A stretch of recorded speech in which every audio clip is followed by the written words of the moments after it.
Hello, my name is Hakon, and welcome back to my channel and something slightly different today. This episode is going to be in my Fighting Fantasy Gamebook playlist, and it will be a bit different to the other ones. I'm not going to play any gamebooks today, but I'm going to talk a little bit about gamebooks. So, over the last year and a half, I have been playing or starting to play through all the Fighting Fantasy game books. The ones over here, the green spines there, you can see them in my bookshelf. And of course, the first in the series is the Warlock of Fire Top Mountain there. And every now and again, while I've been playing, I've also sort of made comments on things that I like about a particular book, things that I don't like. And every now and again, I've also mentioned how playing these books for me is also a bit like doing research into how to one day write my own game book.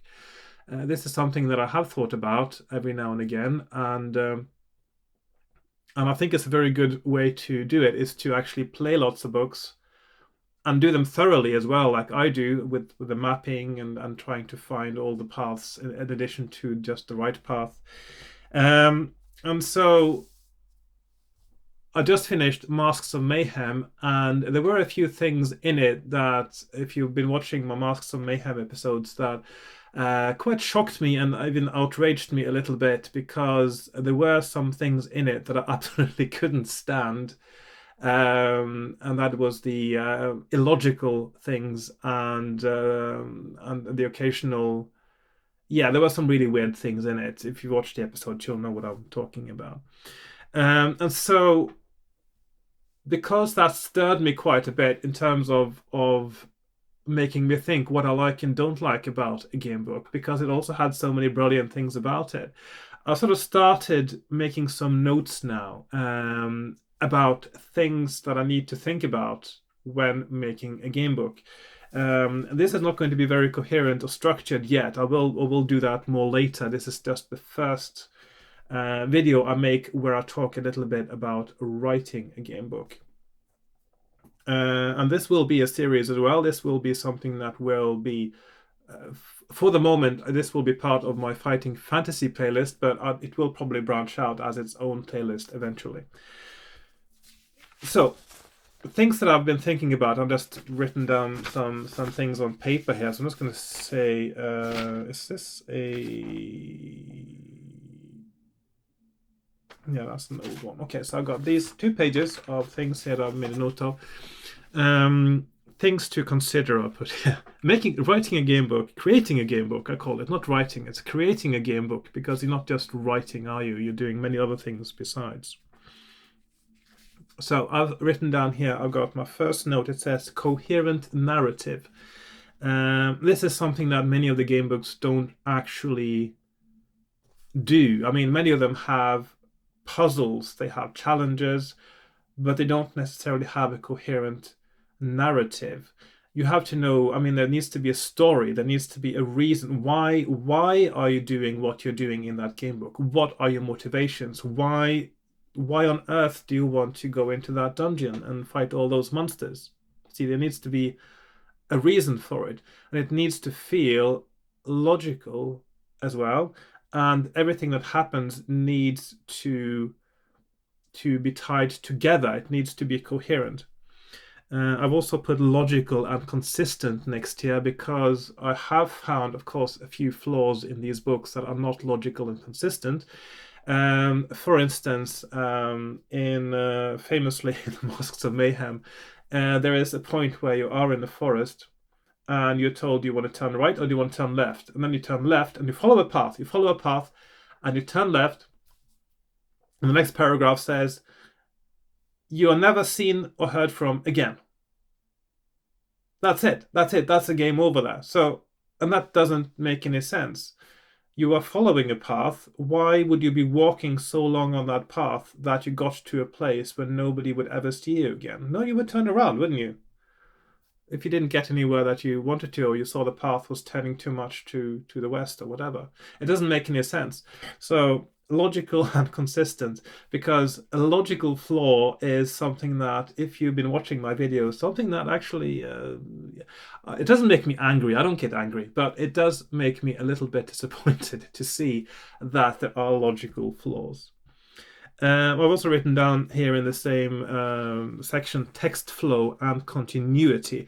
And this is something that is sinned against a little bit every now and again. And of course, it does happen quite easily when you write a game book, that you have different paths that converge.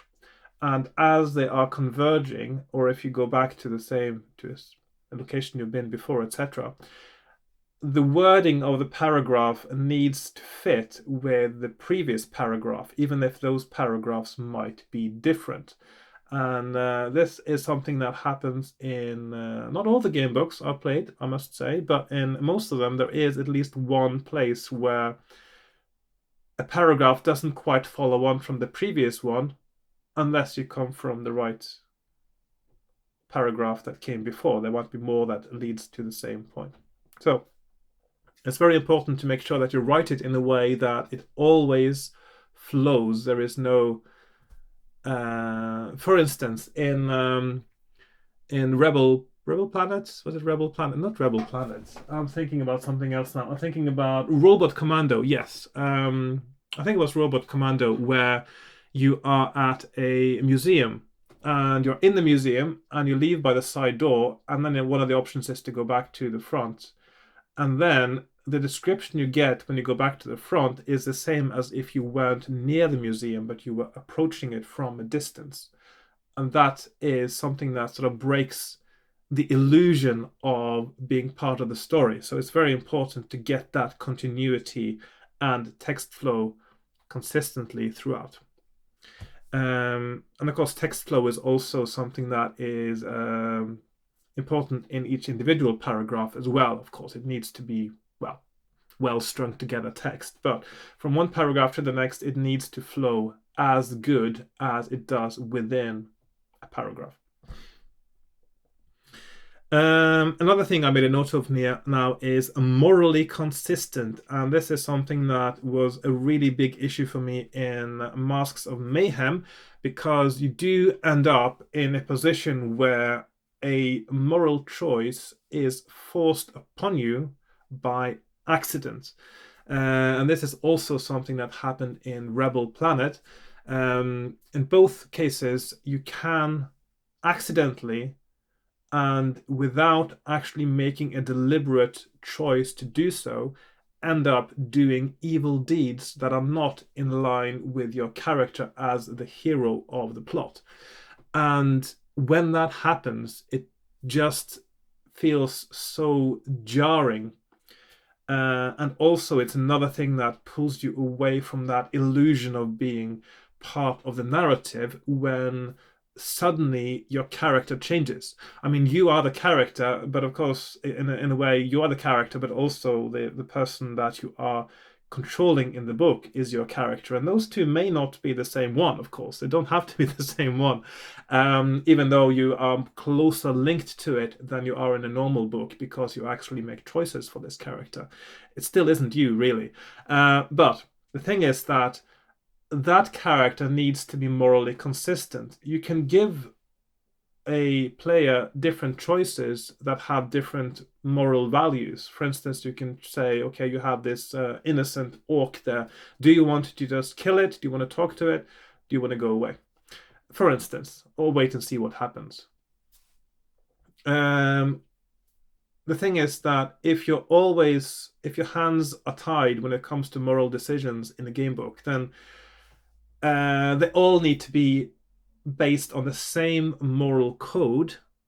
So, for instance, if you are supposed to be a good person, and you are not given a choice how to respond to something, that response always needs to be in keeping with the character and something that a good person would do. If you're evil, then any automatic response should always be what an evil person does. You can't mix those two up. I mean, you can have a character that is morally ambiguous, But then that also has to be made obvious, and it mustn't just suddenly go against what is already established. And that was very notable in Masks of Mayhem, particularly, I think, because it's part of the story that you are supposed to be a good and benevolent person. And so when you get to a situation where you just kill in cold blood, uh, that doesn't go with the character. So yes, very important. Morally consistent. Whether it's good, whether it's bad, whether it's ambiguous, yes. But I think generally choices of immoral nature should be left up to the player. So one thing that I want to strive to achieve, even though that could be hard, is to make sure that you have different choices that allow you to be a different moral character. So, for instance, you open a room in a dungeon and you see a goblin there. I mean, usually you think of goblins, they're monsters, aren't they? I mean, they are evil, etc. But the thing is that why do you think so? Is it because they keep attacking you, or is it because you keep attacking them because they're ugly? You are trespassing on their property. You are coming into their room. They're just defending themselves and their property and their home. And so, who is the evil one?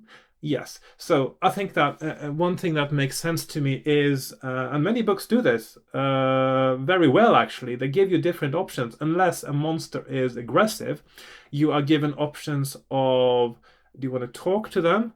Do you want to wait and see what happens? Or do you want to attack? So, if you have those three options most of the time, or something similar to it, that allows you to make that moral decision. So, for instance, if you talk to them, you try to talk to them, that means you are trying to communicate and be friendly, or at least try not to be aggressive. If you attack them, you are being the aggressor. You are actually being, in a way, evil. If you wait and see what happens and they start to talk to you, they are trying to be friendly. Or if they then attack you, then of course, well, they could just be doing it in self-defense, but at least now you have a probable cause for defending yourself from them as well. So you've made a moral choice, and by defending yourself, you are not doing anything wrong, really. So, yeah. And also, when the fact that these are moral decisions, I think, is something that also needs to be clear in the text as well. I mean, you don't have to be too much in your face or anything, but the thing is that, for instance, this is also something that is done, I must say, in many fighting fantasy books, is that I wouldn't say many, actually. It doesn't happen in many of them. It should happen in more of them. A moral decision is something that should also have consequences, for better or worse, if you make the correct moral decision. So, in Masters of Mayhem, even though you didn't really have a choice to kill the elves, for instance, because that is something that happens by accident. If you kill the elves in Masters of Mayhem, you get a magic mirror. And then later you meet somebody who can help you, the Lord of Heather, the Lord of Fallowdale, and he asks in return for a magic horn that you either help him to kill a saber-toothed cat or give him a magic item, and he asks for the magic mirror. And what happens is, if you then present him with a mirror, he knows that you are an evil person. So, and of course, again, this doesn't really work in that book because you weren't given the choice to attack them and kill them and take the mirror. But if you were given that choice, it would make perfect sense, because then you have proven yourself to be evil, and he would only help you if you were good. So it is a bit half-baked in that book, but the principle that it is an example of is a really good one. You want to be able to have moral decisions and they should have consequences. So these are things that one needs to think about in a game book, especially if you want to make a good game book. And I want to make a good game book, so I want to think about all these things before I start. It's not just going to be a mindless dungeon crawl. You have to feel. The thing is, the books that I enjoy the most are the ones where you feel you are part of the story and where what happens matters to you as well as to the character in the book.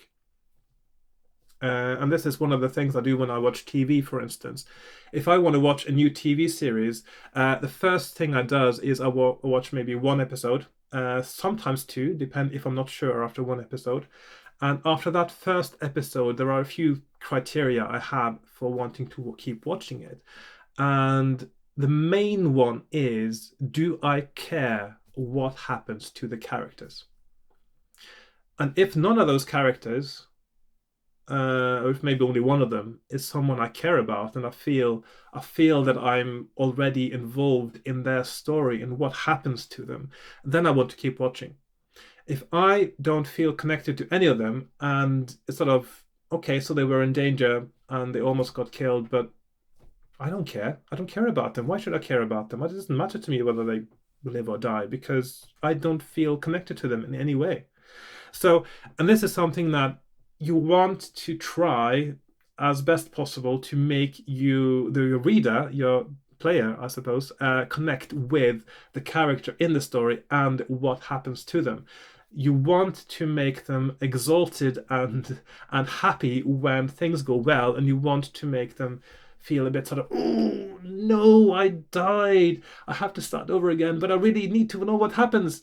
So yeah, or I want to go back a page because I had a thumb bookmark. So yeah, so it's yeah, do you really want to sort of engage people? And one of the ways you do it is to make sure that you have all the things I mentioned so far as well, but I think morally consistent and giving moral choices, because when you are given moral choices, you actually are doing something not just mechanical, as in I'm picking up this item, I'm killing this monster, I'm opening that door. No, you're also making choices that can be emotional or otherwise loaded in different ways.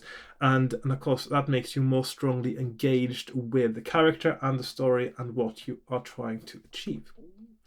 Interesting case in point as well, I think, in Death Trap Dungeon, of course, quite a popular book in the series.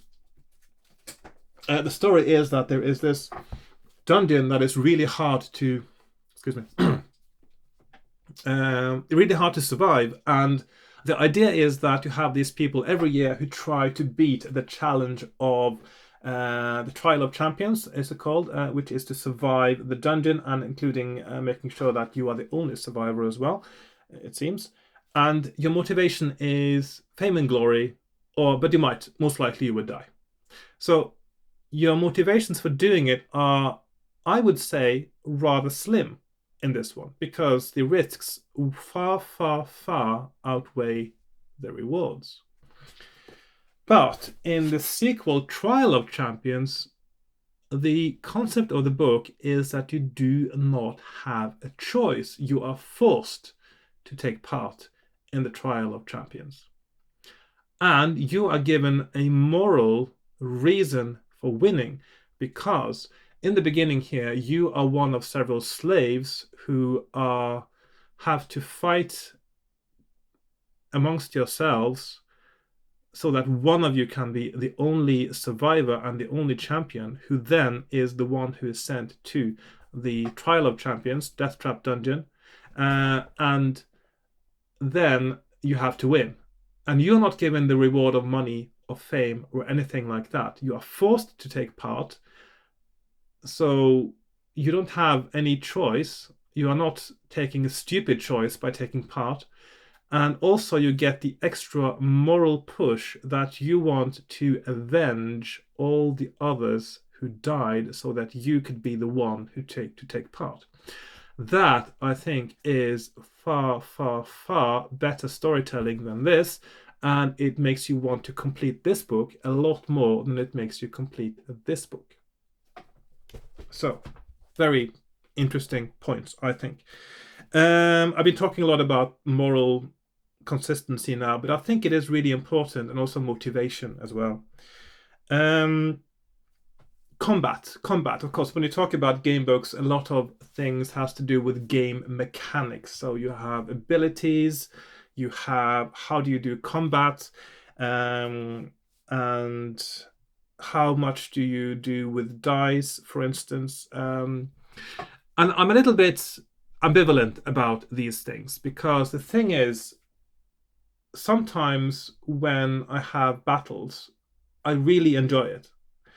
It's exciting. It is nerve-wracking. Sometimes you are sitting there and you're teetering on a knife's edge, and you're winning with just the smallest margin, or you are even fighting someone against the odds. They have actually the will actually be the likeliest to win, and you are the odds against you, and still you manage to win, and that makes you really happy to actually beat them if you do. And of course, if you lose, you sort of think, yeah, that was a fair fight. Yeah, I didn't really stand a chance there. That's fine. But the thing is, there is also a point where a lot of combat can make a game tedious as well.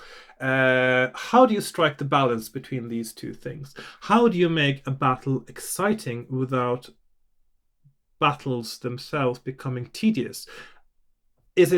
And also, there's another thing that's quite closely linked to combat, and that is, to what extent is the puzzle of a game going to be finding the right path, and to what extent should it be down to dice rolls? Because at some point in a game book, if you know the right path, the only difference from one playthrough to the next is going to be the rolling of the dice. And when you get to that point, the rolling of the dice can be really boring. So what I've been thinking is, I should keep dice rolling to a minimum. I mean, I think there should be some randomness to things. I do like a bit of randomness, because I don't think that it's to have a book that is only going to be about finding the right path, and then when you found it, that's you're done.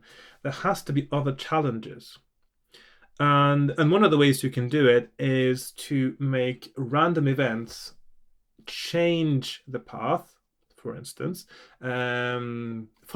if you say you're climbing down a cliff, and then you have a lock roll, if you have something like luck as an ability. And if you succeed that lock roll, you manage to climb down and you get to the bottom. And then you go on. If you fail your lock roll, maybe you start falling. But then maybe you fall on a ledge, and it turns out that there's a little cave there. And then it's suddenly much safer for you to go into that cave and follow that new path. So by doing things like that, you can actually have different paths in the book that are not always chosen by the player, of course, and they should both be viable paths in different ways. And I think that it makes sense to have a book where there isn't just one true path necessarily. I'm also a little bit open to the idea of multiple endings, but I'm still not 100% sure about that. But certainly there should be more than one correct path. And also, I think it's important to at least try to bake in some kind of replayability value, I think, in the book as well. So it's a little bit tricky now, because if it's very complicated to find one single path through, that might also dissuade you from playing it again once you've found it. I don't know. It's a very hard balance to strike this, and but dice rolls. I don't want too many dice rolls in a game book. Another thing I've thought about is battles. A lot of battles in fighting fantasy books, most of them indeed, are just, here's the stats for this monster. Now fight it. That's it. Even a lot of the boss monsters, the final battles are like that. And even against characters or monsters that you would expect something with a little bit more flavor. For instance, you fighting against wizards and dragons without anything special happening apart from the numbers and the dice rolling. That's not very exciting. The most exciting endings of books for me are the ones where you have an epic showdown. And of course, case in point, I think, is Citadel of Chaos. And also, I think I'll point out Seas of Blood as well. In both of these books, you have a battle that is, in Seas of Blood, is actually, oh, that's the wrong book, Seas of Blood, where I think there's a battle against the Cyclops, and basically the whole battle is done not with dice rolling, but with choices. So you got led to different paragraphs. In Citadel of Chaos, there's also a lot of choices before you actually start rolling any dice in. So the battle starts with choices.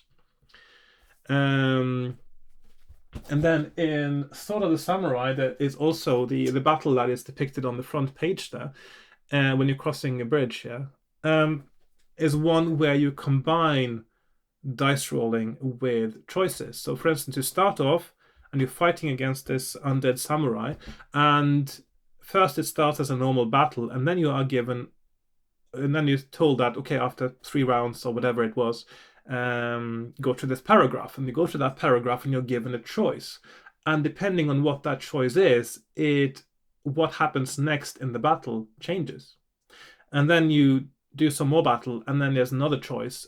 So it's a multi-tiered battle. And I thought that was really, really interesting, because now, instead of just rolling dice mindlessly until you die or you win, you're actually engaged in the battle emotionally and intellectually by having to make choices in the heat of battle.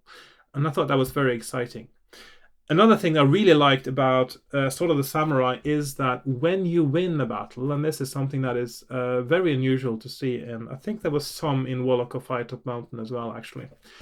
Usually when you won a battle in these books, what happens next is that you are told that if you win, go to this paragraph. And in that paragraph, the first thing that happens is basically, it's just a description of what you pick up or what you are now going to do in the location that you are now, what you're going to search through, for instance. So you go into a room where there are some goblins and you kill them because you didn't want to talk to them. And then the next thing that happens when you win is you sort of... so you win the battle, and then in the next paragraph this says... do you now want to search under their beds, or do you want to search the desk, etc.? It doesn't say anything about the battle. It usually doesn't say anything about the monsters who are now lying there dead and bleeding. It doesn't. But in Sword of the Samurai, and that is quite unique actually, when you go to the winning paragraph, it starts with a description of the end of the battle itself.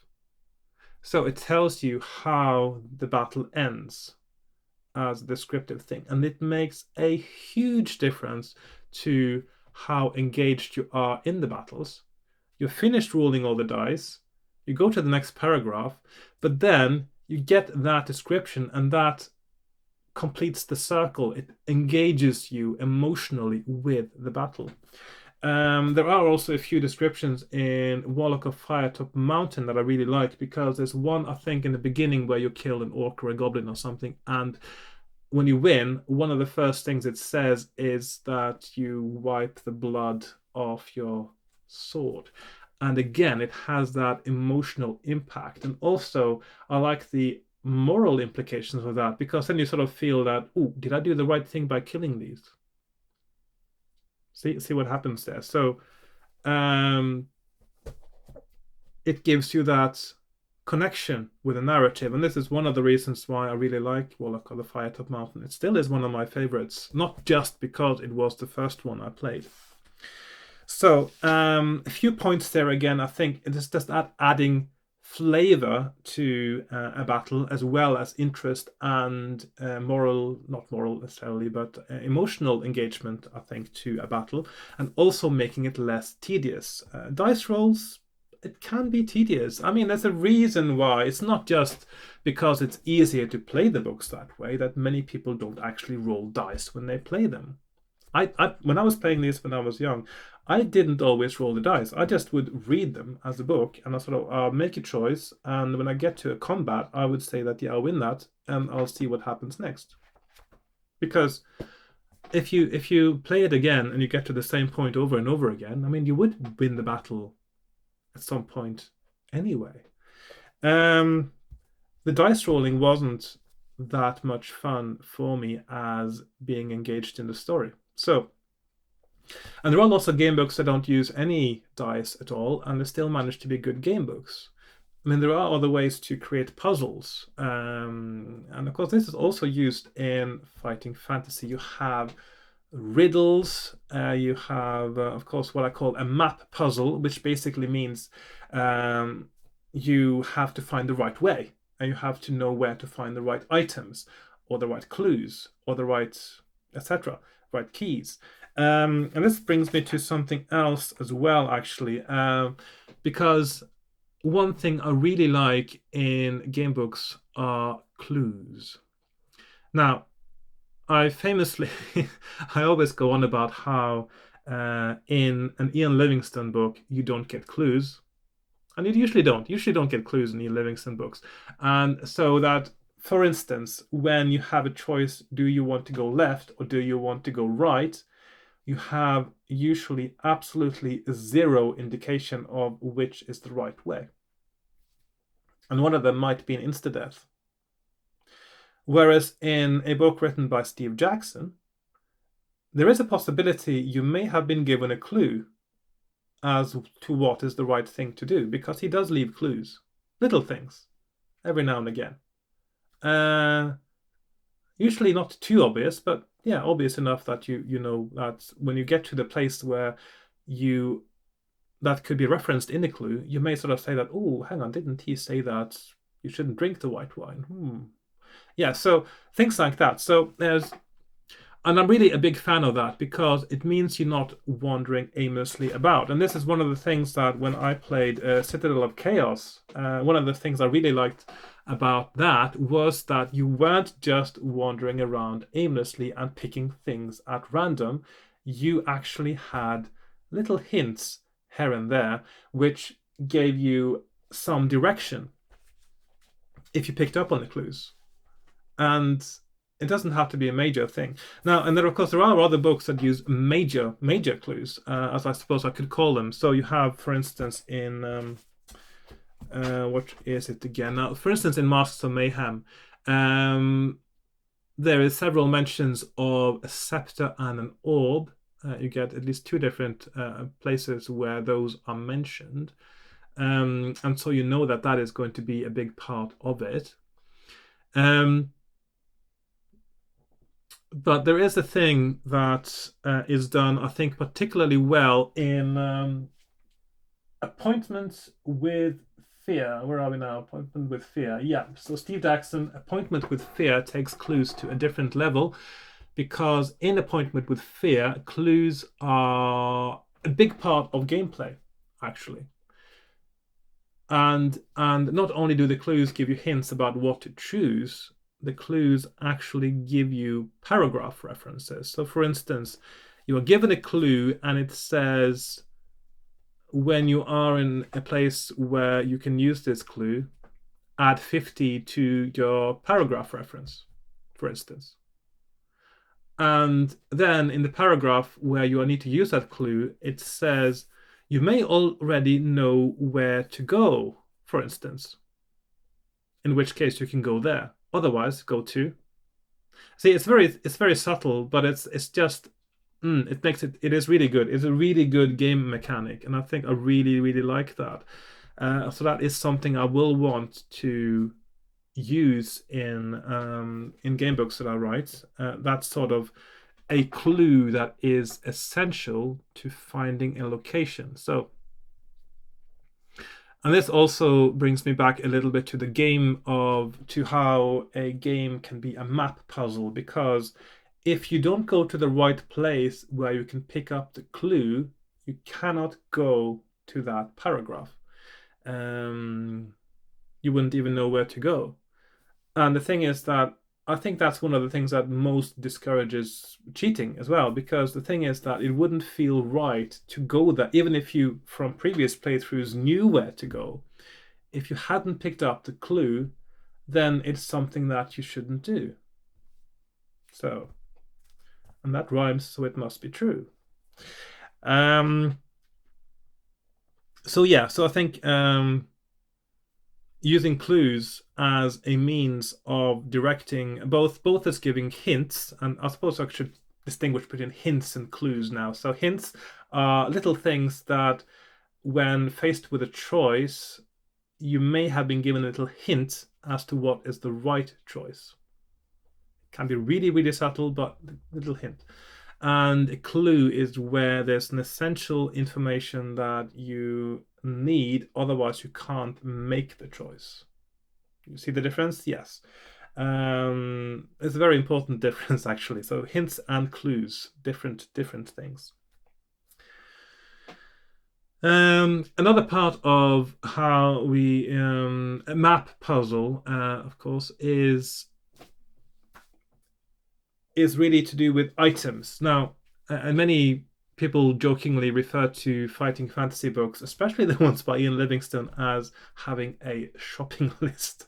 Basically means that you need this and that item and that other item and that item. And so you need to find the right path, which basically is the one that leads you to the right items. And of course, the items also help you know whether you're on the right path or not, by the way, which is quite an interesting thing in itself. And of course, there will be red herring items that you don't need, but that may seem useful. And then you will need them at some later point. And some of them might be essential, others might give you advantages. So if you have items that are essential, like keys, for instance, it's shopping list items. Now, I quite like items, I must admit. I do like items because it is one of those things that make you feel that the game is a puzzle. For instance, if you get to a certain location in a game and it says, do you have the red key, for instance? And then you think to yourself, oh, I haven't seen a red key. That means you learn something from that. It means that A, there is a red key and you don't know where to find it, which means you haven't made the right choices or gone the right way. And B, it might actually be an essential item, which means that once you find it, you will know that you're on the right path. So, but how do you, it's a bit tricky. The tricky thing about these things is how do you balance that out? First of all, you might have to make sure there's not too many of them. A game with way too many items is, for instance, Crystal of Storms. A ridiculous number of items, no room anywhere on the character sheet for all of them. And also the way it deals with provisions is completely ridiculous as well. But even though it adds color, there's one thing you don't want color added to, and that is how you regain your stamina points. But that's a different story. So we're talking about items now. So I think it is important to have items. It adds flavor, it adds interest, it gives you clues as to how to solve the puzzle. And also like a good mix of essential items, non-essential items, sometimes also items that will harm you. There is a point in, I believe that is that in Return to Firetop Mountain? There is one of those things, isn't it, in these books? It's almost a cliche that in an Ian Livingstone dungeon crawl you find a mirror and you find garlic or a steak, garlic, yeah. So you know that you find garlic to think, oh yeah, there must be a vampire in here somewhere. And you find a mirror, so you know that must be a Medusa or a Gorgon or a basilisk or something like that, or a cockatrice. You don't get cockatrices very often in these books. There should be more cockatrices in cockatrices in fighting fantasy. Anyway, so you find a mirror and you find garlic, so you know that. Yeah. But actually, it's I think it is in Return to Fight of Mountain is almost a joke. Was that, or is it in Cabins of the Snow Witch now? I'm not sure. There is one of them where if you get to a paragraph, you sort of get a choice of whether to pick something up as well, and that's quite common as well. You don't always have to pick things up, and there's something that happens that only happens if you have garlic in your backpack, and it's a negative thing. You actually die if you have garlic. So it's in that book because it's almost become like a sort of a cliche. Oh, you pick up garlic and it will help you when you meet the vampire. Sometimes the only way to defeat a vampire is to have garlic because it allows you to keep him at a distance so you can attack him or do other things. And it actually kills you. So, yeah, that's a bit extreme though. It's a bit extreme. But yeah, items. I really like items, and they should have. There could be red herring items.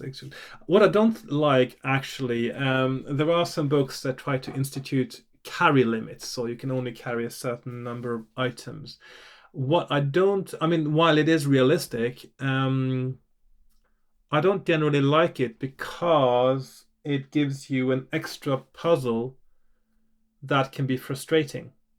For instance, if you actually have to make a choice of what item to keep or drop, and there is a chance that one of the items you drop is going to be an essential item, and then you get to the place where you needed that item, that's actually more annoying than helpful.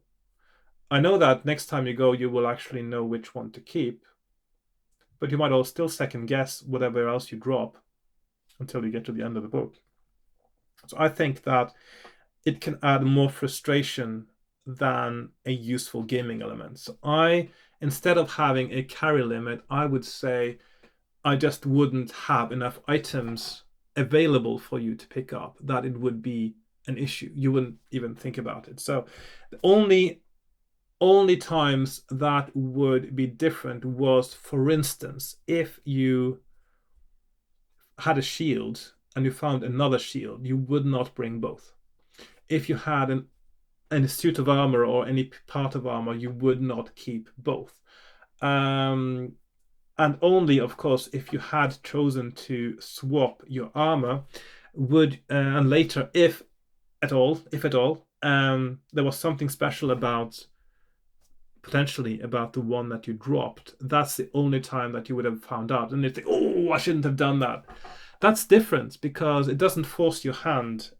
You make a choice that feels like your choice, and it should feel like a good choice, but then it turns out to maybe not be as good a choice as you thought it was.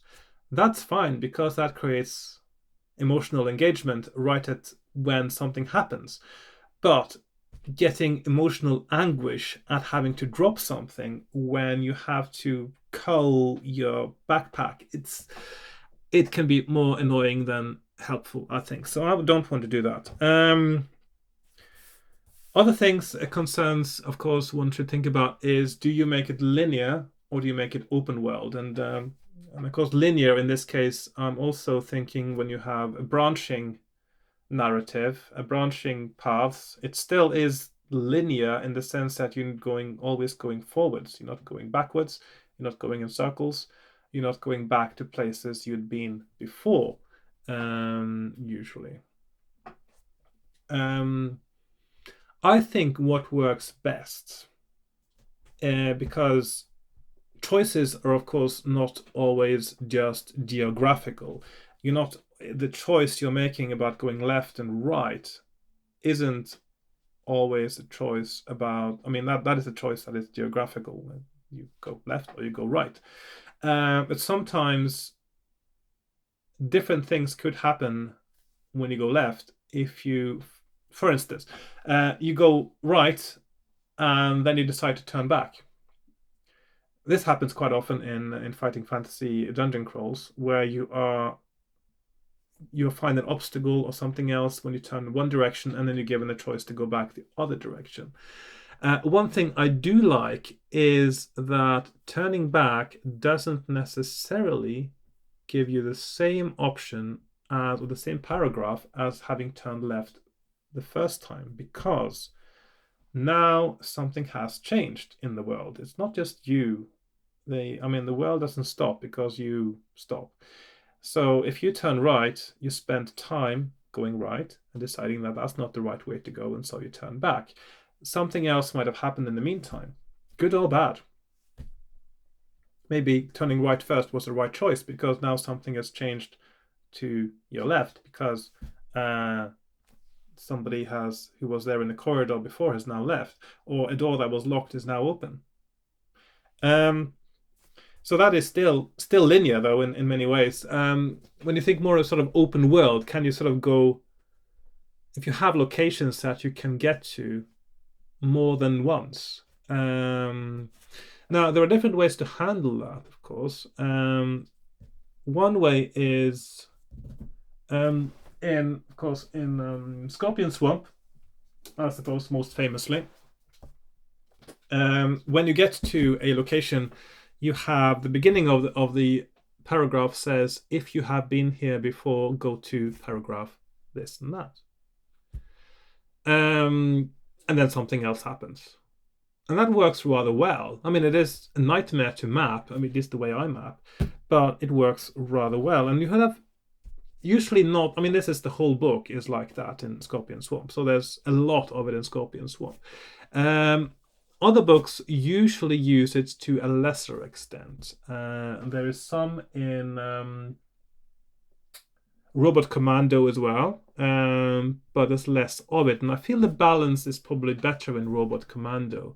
And then there are things like Crystal of Storms, where you can basically keep moving in circles until you get to the place that you want to be and you have the things that you need, which does actually work reasonably well, but it is a little bit inconsistent because there are things that should only happen once that then end up happening more than once. And that's something that, of course, that they try to avoid by introducing code words. So the thing is that if something happens, you're given a code word, which is sort of like a flag that tells you that this has happened. And then you can say that if you have this code word, then go to this paragraph, and then you skip something from happening again.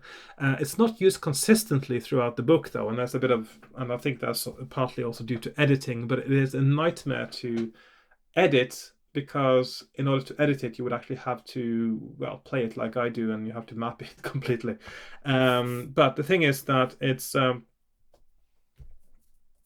certainly something that's worth thinking about, using a kind of code word system to make sure that you don't accidentally, of course, the thing is, if you go to a paragraph and it says, have you been here before, you have to also make absolutely sure that the reader knows for sure whether they've been there before.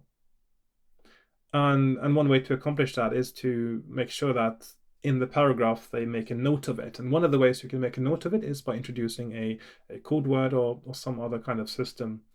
So that's something that I'm keeping in mind as well. Let's see. I think I'm actually finished with my list ages ago. Now, so yeah, and again, this thing about open world or linear when it comes to a map puzzle, I'm quite partial to map puzzles, so I don't like things to be too open world.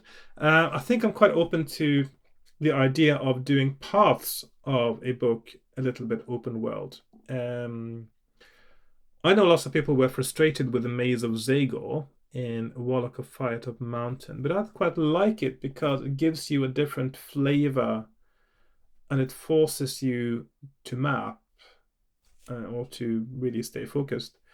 And But of course, most of the book was linear. So branching linear narrative and of course even the paths that weren't right had lots of interesting things going on in them. So but I think an entirely open world, or almost entirely open world like Scorpion Swamp can be a little bit much. I know it's sort of good for multiple playthroughs and things, but the thing is that also it feels a little bit more like you are. It's easier to feel like you're wandering around aimlessly. It's harder to be sure that you've been where you need to be. It can be a bit annoying as well. It does add the possibility of a replay value that may not be in the linear narrative, but I'm not sure if that is as good a thing as it may seem. So I'm still a little bit unsure about that. I think I'm very much in favor of a sort of a multi-branching linear narrative. So you have choke points where you have branches that go apart. Oh, yeah, by the way, speaking of branching, it is quite common that when you have a branching path, if, for instance, you go down a corridor and it turns left or you turn right, and then if you turn left or right, at some point you get back to another common choke point. One thing I liked about Citadel of Chaos is that the choke points come in at different times. So, for instance, if you have 3 paths, so you go straight, left, or right, and you go on the right path, you might come back to the middle path before the left path comes back to the middle path, if you see what I mean. Or the left path might actually merge with something else, and they all meet later at some point. So and actually even branch again. So you can have a sort of a more complex, staggered kind of linear and choke point design, which I quite like actually because it makes a more interesting map. It's easier certainly to do a one where you have choke points and a little comment section, and then you have branching again. So all these things are things that I'm sort of considering. What is it I like and what is it I don't like about these books, and how would I do things differently? So abilities. Now, of course, abilities are needed because of battle mainly, and secondarily also you have that luck ability, which of course is used quite a lot. I do like luck. It is hard to use luck well in books, and I've noticed that most of the books make very inconsistently use luck. I mean, sometimes it's luck is used when I feel that skill should be used. Sometimes it's the other way around. And also, with the exception of the Warlock of Firetop Mountain, most of the books don't award as many luck points to you for being lucky as they should. It's almost like they forget to do it. And so I think it is important to try to find the right balance between the use of luck and the regaining of luck. I certainly would want some kind of luck stat, I think, to the extent I will have abilities in my books. Another thing that could be interesting, because I talked earlier about moral choices, and of course I talked about flags. So in addition to having flags for having been somewhere, you can imagine a system where you have a flag for having done something in particular, although of course you could say that when you get to a place where you have a choice and it says that if you killed this and that monster in that and that location, go to this paragraph, otherwise go to that paragraph, which of course flows quite well. But yeah, I probably prefer that, I think, rather than having a flag, because the thing is, if you have a flag at something, you also alert the reader to the fact that what they did is going to have consequences. And maybe to have moral choices have consequences, I think, is a good thing, but you shouldn't be told that they have consequences when you do them. So now we're back a bit like just like it's frustrating to have an item carry limit because you have to decide what to drop, and then you have the annoyance at finding out later that it was the wrong thing. If you don't have a carry limit, you don't have that problem. And I think also for moral choices, if you are given a choice to do something that will have moral implications, you shouldn't really know about that until the moral implication happens. I think that the book itself shouldn't really describe your own conscience at what you do. I think that should be entirely up to the reader. So I think there should really be only hints of it. I mean, there should be, if it's something that an NPC, a non-player character, could hint at. It's something that, but really, it should only be come down on you as a sort of a realization. The moral implications of a choice should only be when they catch up with you. So, for instance, in Masks of Mayhem, if you take the mirror to Heva and you present it to him, he will say that, I know how you got this mirror, and it proves that you're evil. I can't give you the help you want. And so it hits much harder, I think, if you then suddenly realize that what you did before had consequences. And I think this is something that as a dramatic feature, this is something that goes back all the way through the history of literature. So if you go back to something like ancient Greek drama, the ancient Greek tragedies, you have, of course, in a tragedy, this is a concept that was carried on in things like Shakespeare as well. So you have in Hamlet, you have a tragic hero. So he is someone who has a flaw. And you, as a spectator, you know the flaw quite early on, really, or you understand it quite early on. He doesn't necessarily understand why it's a problem that he is the way he is. And the same with, it's even more obvious in the ancient Greek tragedies, like in Oedipus the King, for instance. The thing is that there comes a point where you realize that, I'm not explaining this right now. Okay, so let's start from the beginning. Okay, so in ancient Greek tragedy, you have, everything you do is bound by fate. So fate controls everything. You can't control your own destiny. That's part of the concept of it. What the gods do and what they want you to do is what is going to happen. And what they tell you is going to happen is what's going to happen. You can't escape your destiny.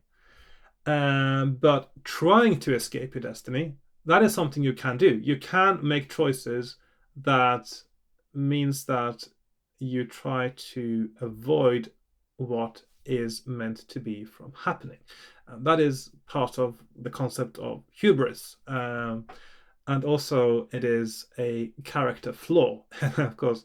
And it is something that the gods, of course, will punish you for. You can't stand up against the gods, and you can't deny your own destiny. And there will come a time that you will realize this. And it comes in an instant. And it's quite a sort of a sudden realization, either of the fact that you can't avoid your own destiny, or that you have been spiteful of the gods, that you have displayed hubris, or that you could become aware of your own tragic flaw, which usually the main tragic flaw, of course, in the ancient Greek tragedies was the fact that you had hubris, but you may not even realize that you did.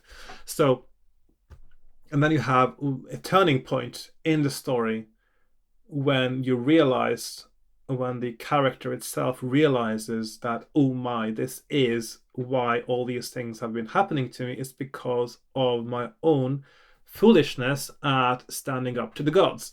And then of course you have the resolution coming after that. But that's part of the moral sort of didactic purpose of the tragedies as well. They're trying to teach you about morals and how to relate to the gods. I'm going to say more about that in a separate video, I think, because it's quite an interesting subject. Now, and the same thing should happen, I think, in a game book. So you have to think about this dramatic structure as well. So you don't get the consequences of your actions should not be apparent to you when you make a mistake, or when you make something that is morally dubious, or something that you may have because unforeseen circumstances, or consequences rather, not circumstances. I always mix those two words up. Anyway, unforeseen consequences. So you want to be able to make moral decisions, and then later they will come back to bite you. So I think that's important, because that is far more dramatic, and also the realization of why what you did was a mistake is so much stronger when you have all that time that goes in between, especially if you spent that time not second guessing yourself. So I think that is a much stronger emotional impact.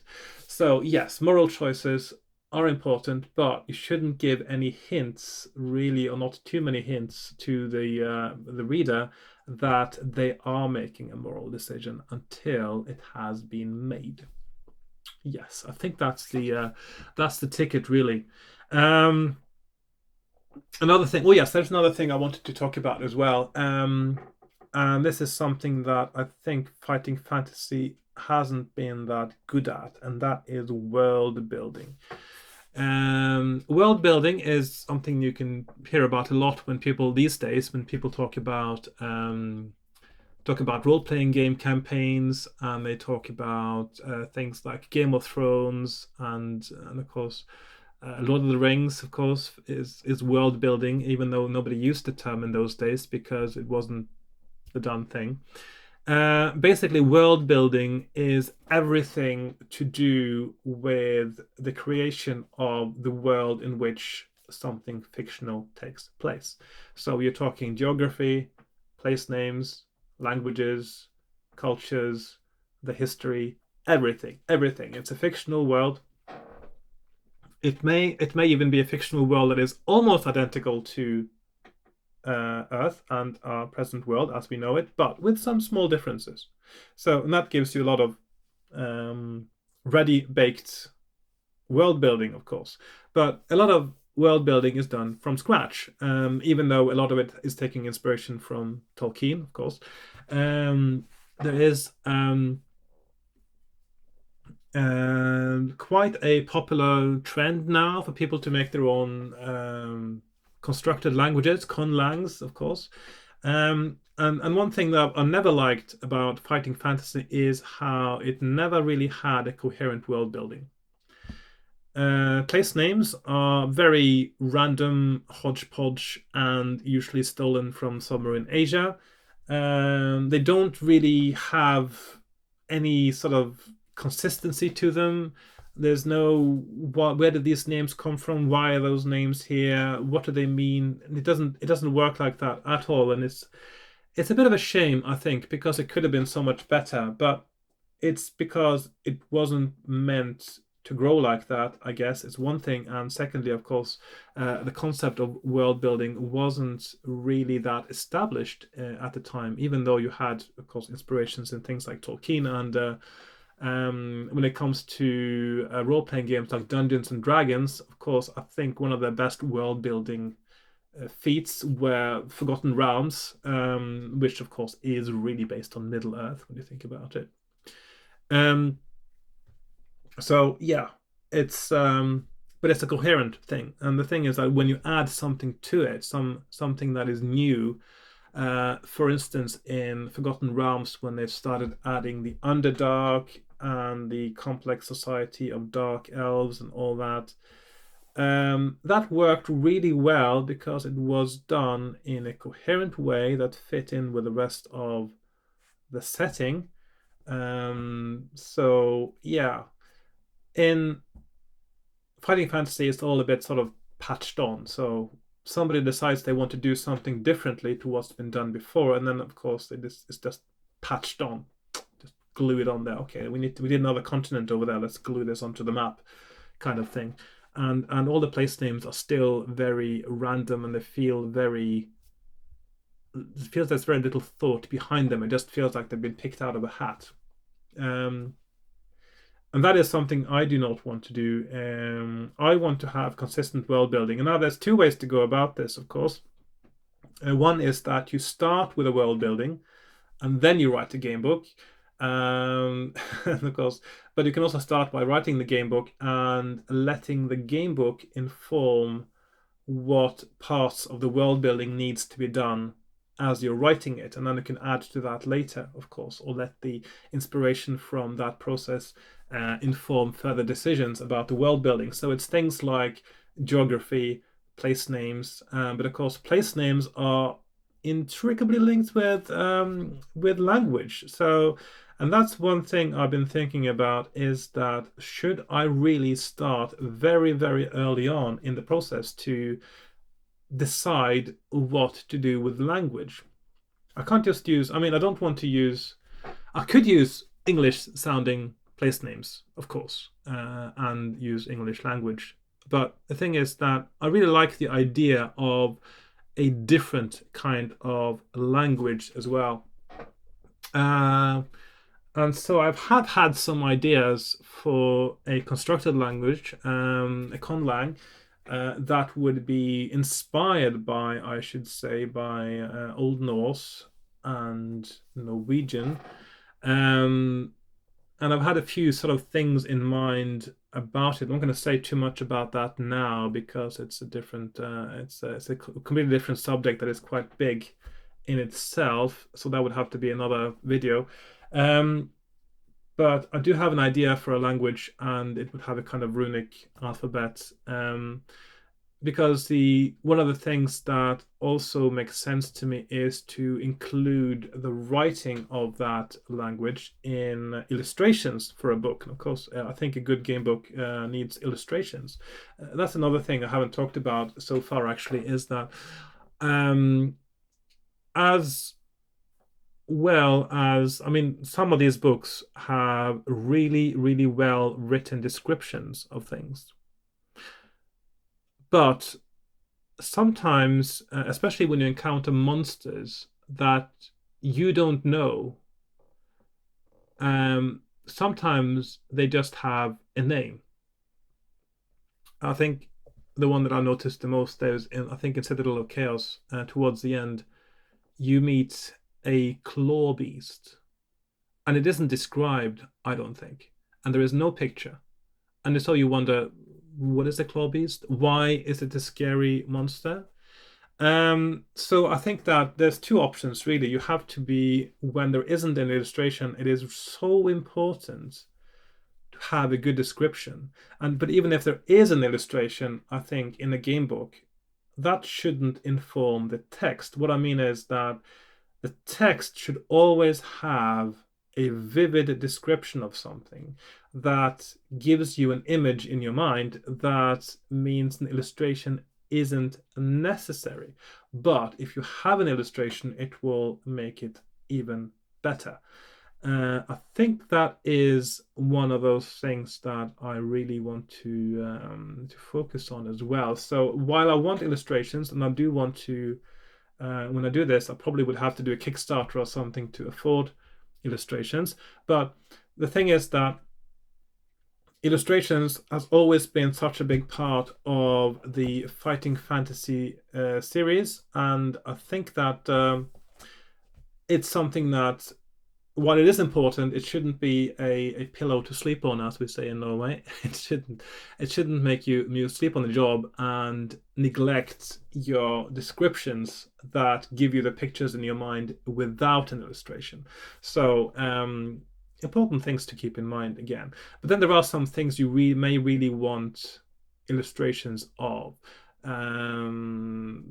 Just to really, really bring them to life. And I do, of course, if I want illustrations, it is going to be the old style, black and white, line drawing illustrations of the fighting fantasy books that is going to be the kind of the kind of thing that I want in my books. And many of the artists that did the fighting fantasy books, they're still around today and still making illustrations like that, and many of them even to an even higher standard than they did as youngsters back in the day. So yes, language. But then again, language. So place names is of course informed by language, but then again, language is informed by culture and history. So it's all intricately it's all linked together, which is what, of course, what Tolkien realized, and that's why his work is head and shoulders above everyone else's, because he realized how all these things tie together. And he started with the language and the place names and the history and all that stuff, even though he didn't know much about geography. You can see from his maps, but that's a different story. So yes, names and culture. So again, if I want to do place names and language, I also have to do culture and history. And since I wanted to have a language that's inspired by Old Norse and Norwegian, although different to it, I'm thinking that maybe I should also have a culture that's inspired by Old Norse. So what is commonly known as Viking culture. Of course, that's a bit of a misnomer. What you're talking about is Norsemen, the people living in Scandinavia 1,000 years ago, kind of culture. So Vikings is a different thing. It's something that a small minority of people did, but they were Northmen or Norsemen. So something that is inspired by some of those things. And of course, once you start talking about history and language and culture, you have to talk about you're into religion, you're into art, you're into all kinds of things. And so the world building things, it just becomes bigger and bigger the more you look at it. But one of the things that I thought about when I was thinking of making some sort of culture inspired by Old Norse culture as well. I mean, it's references to mythology definitely should be there, I think, because in a culture that is of that kind of technological development, religion is going to be an absolutely massive part of everyday life. So if you live in an era where you don't know how the world works, then you still need to make sense of it, and the way you make sense of it is through religion. And it also makes sense of and ritual is something that gives you comfort, etc., etc. Any ideas of the afterlife is something that brings you comfort in life. There are many such things that are important to iron out. So although it doesn't have to be super comprehensive to start with, I think that even from the get-go, I want to have at least a little bit of a framework for what kind of culture this book exists in, and how it informs descriptions of things, how the character sees things, how people speak, what they say, what they talk about, anything to do with art and artifacts, of course, how they tie in with the religious concepts. Are there conflicting religions? Is the adventure taking place because of religion? Is it taking place somewhere where there's a clash of religion or thought or culture? These are things that also are quite important, because you have people living in their own little bubbles of culture, of course. Something that people did even more when people were spread out more. So yeah, all these things need to be taken into account, and a lot of it starts with so culture, history, geography, place names, language, and all those things. It can seem quite overwhelming to start with, but it's one of those things. I'm not sure how much I actually have to do before I start writing a book, because if you think too much of that other stuff, you end up not writing at all. but I certainly will want to have some core ideas down before I even get started, I think. And then I will, for instance, you do want to know what is your chief deity, for instance, because that is something that will be invoked very quickly in both in combat or in dialogue. In the greeting, for instance, the greeting is most greetings are based on religion. So, um, yeah. So all those things, world building, the language, and the culture, are things I have to think about. So yeah, I'm just wondering now if there's anything else I was planning to talk about today. I've run out of notes ages ago, so I don't. I think I've actually mentioned everything I had on my pieces of paper here, and a lot of other things besides. So it's different thing. Yeah, well, there's another thing I haven't talked about, and that is how do you handle the passing of time? Now, I did talk about just briefly about how one of the sort of alternatives to linear and open world, or one of the variants of it, is how you make sure that something different happens if you get to a place at a different time. But how do you handle time? This is done differently in different books as well. And we don't have that many, I haven't got to that many fighting fantasy books where time is of the essence yet. I mean, an appointment with fear, you have a limited amount of time, but of course, time passes by you're passing through the more linear paths of the adventure. Um, oh, that's another thing as well. Appointment with Fear has replayability by giving you different superpowers. So that's another thing about replayability I didn't mention earlier. So is to give you different starting points. And depending on your starting point, you have different choices sometimes that need to be made. And of course, in Scorpion Swamp, you have 3 different missions you can do as well, and they will give you a different focus for what you need to do to win the game. Passing of time, Seas of Blood, perhaps famously, of course, having a day counter. And one thing I really like about the day counter in Seas of Blood is that very often you have events happening when you are told that if you are on an even numbered day, you go to this paragraph. If you're on an odd numbered day, go to that paragraph, which means that you have now split what's happening next into 2 different things based on a semi-random thing about the number of days you have traveled. Very simple mechanic, but it works really well. And that makes you also wonder, oh, what would have happened if I were there on an even day, and how do I even do that?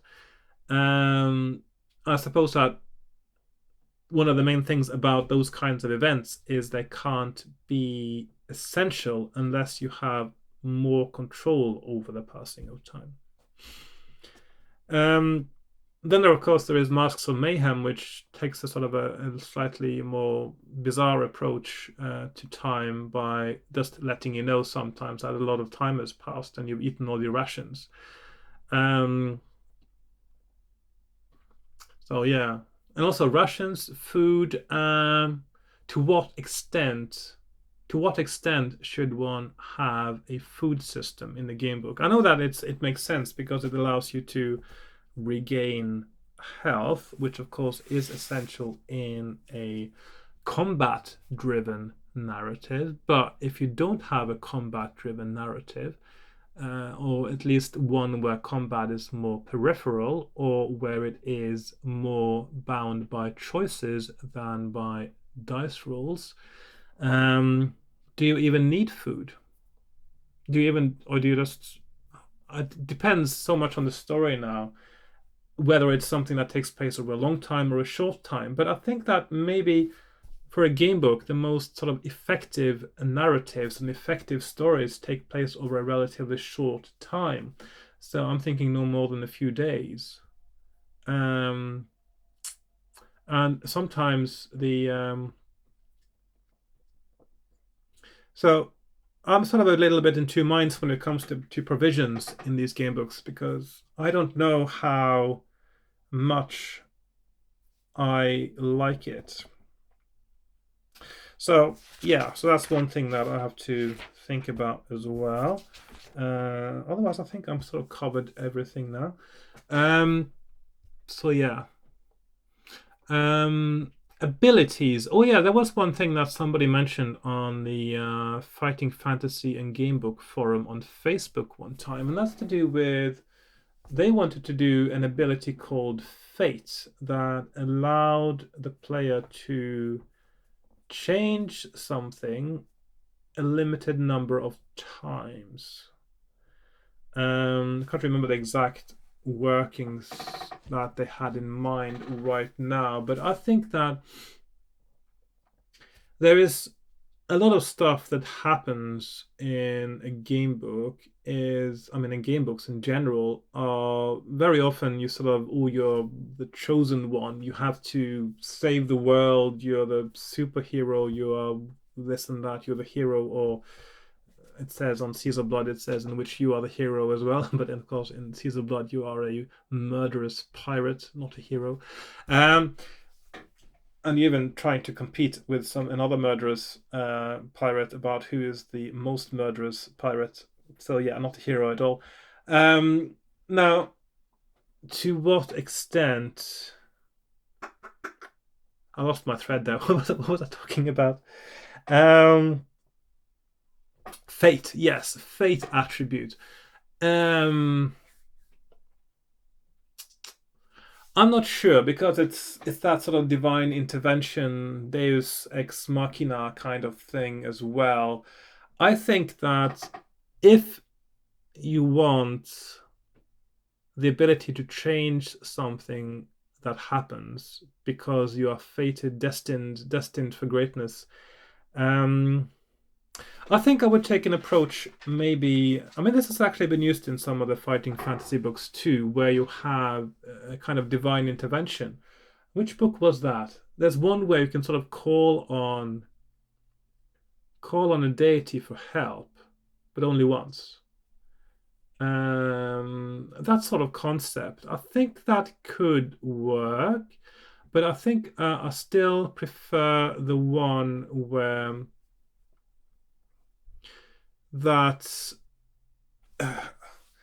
like for instance in Master of Mayhem, you if you kill the Kraken that is in Lake Necros, and then you free all the lost souls of the people who were killed by it, and they say that they will come to your aid only once to repay their debt, and then they will be at peace.